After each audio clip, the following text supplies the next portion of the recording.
రాజీనామాలు, secret meetings, breaking news headlines. ఇప్పుడు తమిళనాడు రాజకీయాలు పూర్తిగా హీట్లో ఉన్నాయి. ఎవరు ప్రభుత్వం ఏర్పాటు చేస్తారు, ఎవరికి సపోర్ట్ ఇస్తున్నారు, అసలు వెనకాల జరుగుతున్న డీల్ ఏంటి? ప్రస్తుతం తమిళనాడు రాజకీయాల్లో ఒక విచిత్రమైన పరిస్థితి కనిపిస్తోంది. ఒకవైపు డిఎంకే, మరోవైపు ఏడీఎంకే, మధ్యలో చిన్న చిన్న పార్టీల సపోర్ట్. కానీ చివరికి అందరి దృష్టి ఒక్క విషయంపైనే ఉంది: మ్యాజిక్ నెంబర్. ప్రభుత్వం ఏర్పాటు చేయాలంటే అవసరమైన సంఖ్యను ఎవరు చేరుకుంటారు? ఇప్పుడు ప్రతి ఎమ్మెల్యే విలువ పెరిగిపోయింది. ఒక్క ఎమ్మెల్యే కూడా మొత్తం రాజకీయాలను మార్చగల పరిస్థితి ఏర్పడింది. వీసీకే పార్టీ సపోర్ట్ గురించి భారీ చర్చ జరుగుతోంది. కొంతమంది చెబుతున్నారు వాళ్ళు కండిషన్స్ పెట్టారని, డీసీఎం పోస్ట్ డిమాండ్ చేశారని. మరికొందరు చెబుతున్నారు ఇది పూర్తిగా అన్కండిషనల్ సపోర్ట్ అని. ఇక న్యూస్ ఛానల్స్ అన్నీ ఒకే విషయం మీద డిబేట్లు చేస్తున్నాయి: ప్రభుత్వం ఎవరు ఏర్పాటు చేస్తారు? ఇక్కడే అసలు రాజకీయ గేమ్ మొదలవుతుంది. ఎందుకంటే ఎన్నికలు పూర్తయ్యాక కూడా అసలు యుద్ధం అప్పుడే ప్రారంభమవుతుంది. అది నంబర్స్ గేమ్. ఎవరికి ఎంతమంది ఎమ్మెల్యేలు ఉన్నారు, ఎవరితో కలుస్తారు, ఎవరిని వదిలేస్తారు. ఇప్పుడు తమిళనాడు రాజకీయాల్లో అదే జరుగుతోంది. కొంతమంది రాజకీయ విశ్లేషకులు ఈ పరిస్థితిని 1977 కాలంతో పోలుస్తున్నారు. అప్పుడు ఎంజీఆర్ ఒక కొత్త రాజకీయ శక్తిగా ఎదిగాడు. పాత రాజకీయ సమీకరణాలను మొత్తం మార్చేశాడు. ప్రజలు కూడా కొత్త నాయకత్వాన్ని అంగీకరించారు. ఇప్పుడు కూడా అదే తరహా చర్చ మళ్ళీ మొదలైంది. కొత్త పార్టీలు నిజంగా అధికారానికి దగ్గరవుతున్నాయా, లేదా చివరికి మళ్ళీ పాత పార్టీలే అధికారంలోకి వస్తాయా? ఇప్పుడు అందరి దృష్టి డిఎంకే అలయన్స్ మీద ఉంది. Congress, CPI, CPM, VCK, IUML ఇలాంటి పార్టీల సపోర్ట్తో డిఎంకే మ్యాజిక్ నెంబర్ దాటే ప్రయత్నం చేస్తోంది. కానీ రాజకీయాల్లో మ్యాచ్ ఇప్పుడు సింపుల్ కాదు. ఎందుకంటే అక్కడ లాయల్టీ కంటే పవర్ ముఖ్యమయ్యే పరిస్థితులు వస్తాయి.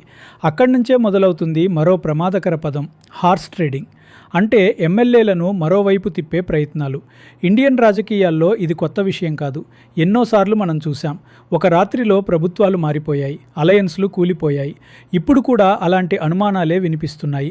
107 సీట్లు, 108 సీట్లు, 113 వరకు వచ్చిన మ్యాజిక్ నెంబర్ ఇంకా దూరంగానే ఉంటే అప్పుడు ప్రతి ఎమ్మెల్యే కీలకంగా మారిపోతాడు.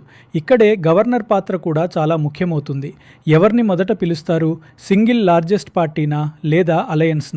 ఎవరికి ముందుగా ప్రభుత్వం ఏర్పాటు చేసే అవకాశం ఇస్తారు?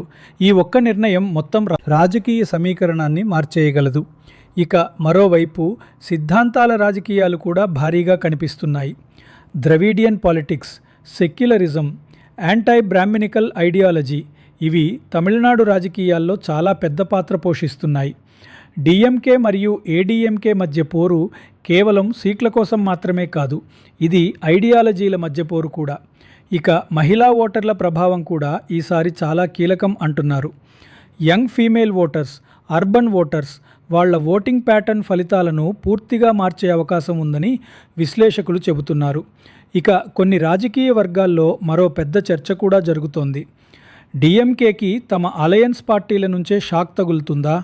కాంగ్రెస్ మీద కొందరు బ్యాక్ స్టాబర్స్ అనే పదం కూడా ఉపయోగించారు. అంటే ఎన్నికల తర్వాత కూడా రాజకీయ యుద్ధం ఇంకా కొనసాగుతుందన్నమాట. ఇప్పుడు ప్రశ్న ఒక్కటే: చివరికి ప్రభుత్వం ఎవరు ఏర్పాటు చేస్తారు? డిఎంకేనా, ఏడీఎంకేనా, లేదా కొత్త రాజకీయ సమీకరణమా?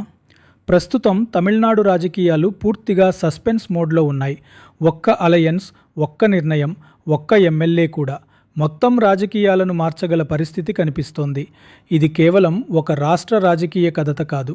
ఇది పవర్, స్ట్రాటజీ, సర్వైవల్ మరియు భారత రాజకీయాల అసలు రూపం.